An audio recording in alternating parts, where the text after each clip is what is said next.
अहिल्या देवी होलकर 31 मई 1725 से लेकर 13 अगस्त 1795 मराठा साम्राज्य की एक महिला तथा इतिहास प्रसिद्ध सूबेदार मल्हाराव होलकर के पुत्र खंडेराव की धर्मपत्नी थीं। उन्होंने माहेश्वर को राजधानी बनाकर शासन किया। अहिल्याबाई ने अपने राज्य की सीमाओं के बाहर भारत भर के प्रसिद्ध तीर्थों और स्थानों में मंदिर बनवाए, घाट बंधवाए, कुओं और बावड़ियों का निर्माण किया, मार्ग बनवाए, काशी विश्वनाथ में शिवलिंग को स्थापित किया, भूखों के लिए अन्न सत्र, अन्य क्षेत्र खोले, प्यासों के लिए प्याव बिठलाई, मंदिरों में विद्वानों की नियुक्ति, शास्त्रों के मनन चिंतन और प्रवचन हेतु की। जीवन परिचय। अहिल्याबाई का जन्म चौंडी नामक गांव में हुआ था, जो आजकल महाराष्ट्र के अहमदनगर जिले उसे आज वर्तमान अहिल्यानगर के नाम से जानते हैं के जामखेड में पड़ता है।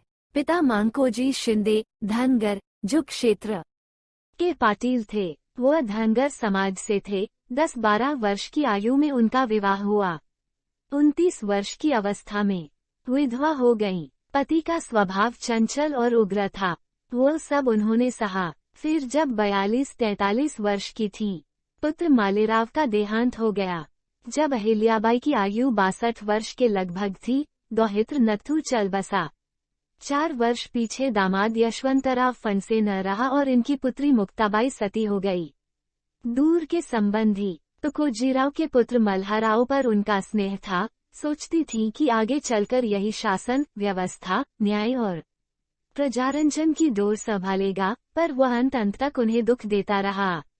योगदान। अहिल्याबाई ने अपने राज्य की सीमाओं के बाहर भारत भर के प्रसिद्ध तीर्थों और स्थानों में मंदिर बनवाए, घाट बंधवाए, कुओं और बावड़ियों का निर्माण किया, मार्ग बनवाए, सुधरवाए, भूखों के लिए अन्न सत्र, अन्य क्षेत्र खोले, प्यासों के लिए प्याव बिठलाई, मंदिरों में विद्वानों की नियुक्ति, शास्त्रों के मनन चिंतन और प्रवचन हेतु की, और आत्मा प्रतिष्ठा के झूठे मोह का त्याग करके सदा न्याय करने का प्रयत्न करती रहीं मरते दम तक।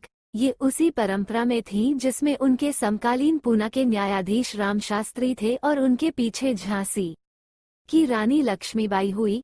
अपने जीवनकाल में ही इन्हें जनता देवी समझने और कहने लगी थी। इतना बड़ा व्यक्तित्व जनता ने अपनी आंखों देखा ही कहाँ था, जब चारों ओर गड़बड़ मची हुई थी। शासन और व्यवस्था के नाम पर घोर अत्याचार हो रहे थे।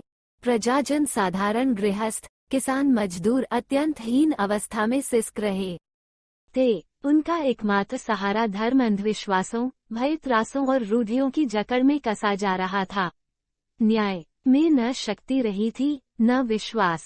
ऐसे काल की उन विकट परिस्थितियों में अहिल्याबाई ने जो कुछ किया और बहुत किया, वह चिरस्मरणीय है। इंदौर में प्रति वर्ष भाद्रपद कृष्णा चतुर्दशी के दिन अहिल्योत्सव होता चला आता है। अहिल्याबाई जब 6 महीने के लिए पूरे भारत की यात्रा पर गई तो ग्राम उब्दी के पास स्थित कस्बे अकावलिया के पाटीदार को राजकाज सौंप गई, जो हमेशा वहां जाया करते थे। उनके राज्य संचालन से प्रसन्न होकर अहिल्याबाई ने आधा राज्य देने को कहा, परंतु उन्होंने सिर्फ यह मांगा कि महेश्वर में मेरे समाज लोग यदि मुर्दों को जलाने आए तो कपड़ों समेत जलाए। मतभेद उनके मंदिर निर्माण और अन्य धर्म कार्यों के महत्व के विषय में मतभेद है। इन कार्यों में अहिल्याबाई ने अंधाधुंध खर्च किया और सेना नए ढंग पर संगठित नहीं की। तुकोजी होलकर की सेना को उत्तरी अभियानों में अर्थसंकट सहना पड़ा। कहीं कहीं यह आरोप भी है इन मंदिरों को हिंदू धर्म की बाहरी चौकियां बतलाया है। तुकोजीराव होलकर के पास 12 लाख रुपए थे जब वो अहिल्याबाई से रुपए की मांग पर मांग कर रहा था और संसार को दिखलाता था कि रुपए पैसे से तंग हूँ। फिर इसमें अहिल्याबाई का दोष क्या था? हिंदुओं के लिए धर्म की भावना सबसे बड़ी प्रेरक शक्ति रही है। अहिल्याबाई ने उसी का उपयोग किया। तत्कालीन अंधविश्वासों और रूढ़ियों का वर्णन उपन्यास में आया है।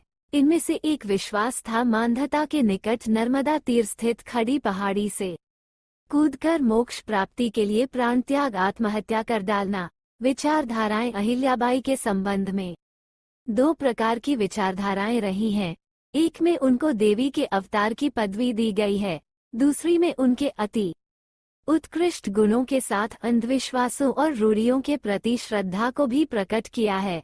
वो अंधेरे में प्रकाश किरण के समान थी, जिसे अंधेरा बार बार ग्रसने की चेष्टा करता रहा। अपने उत्कृष्ट विचारों एवं नैतिक आचरण के चलते ही समाज में उन्हें देवी का दर्जा मिला। सेनापति के रूप में मल्हाराओं के भाई बंदों में तुकोजीराव होलकर एक विश्वासपात्र युवक थे। मल्हाराओं ने उन्हें भी सदा अपने साथ में रखा था और राजकाज के लिए तैयार कर लिया था। अहिल्याबाई ने इन्हें अपना सेनापति बनाया और चौथ वसूल करने का काम उन्हें सौंप दिया। वैसे तो उम्र में तुकोजीराव होलकर अहिल्याबाई से बड़े थे, परंतु तुकोजी उन्हें अपनी माता के समान ही मानते थे और राज्य का काम पूरी लगन और सच्चाई के साथ करते थे। अहिल्याबाई का उन पर इतना प्रेम और विश्वास था कि वह भी उन्हें पुत्र जैसा मानती थी।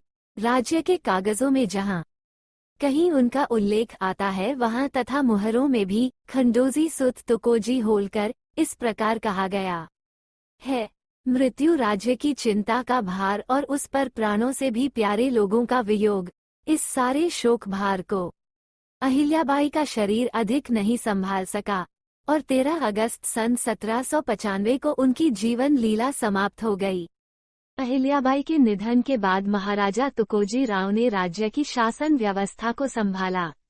देश में स्थान स्वतंत्र भारत में अहिल्याबाई होलकर का नाम बहुत ही सम्मान के साथ लिया जाता है। इनके बारे में अलग अलग राज्यों की पाठ्य पुस्तकों में अध्याय मौजूद हैं। चूंकि अहिल्याबाई होलकर को एक ऐसी महारानी के रूप में जाना जाता है जिन्होंने भारत के अलग अलग राज्यों में मानवता की भलाई के लिए अनेक कार्य किए थे, इसलिए भारत सरकार तथा विभिन्न राज्यों की सरकारों ने उनकी प्रतिमाएं बनवाई हैं और उनके नाम से कई कल्याणकारी योजनाओं भी चलाया जा रहा है। ऐसी ही एक योजना उत्तराखंड सरकार की ओर से भी चलाई जा रही है, जो अहिल्याबाई होलकर को पूर्ण सम्मान देती है। इस योजना का नाम अहिल्याबाई होलकर भेड़ बकरी विकास योजना है। अहिल्याबाई होलकर भेड़ बकरी पालन योजना के तहत उत्तराखंड के बेरोजगार, बीपीएल राशन कार्ड धारकों, महिलाओं व आर्थिक के रूप से कमजोर लोगों को बकरी पालन यूनिट के निर्माण के लिए भारी अनुदान राशि प्रदान की जाती है।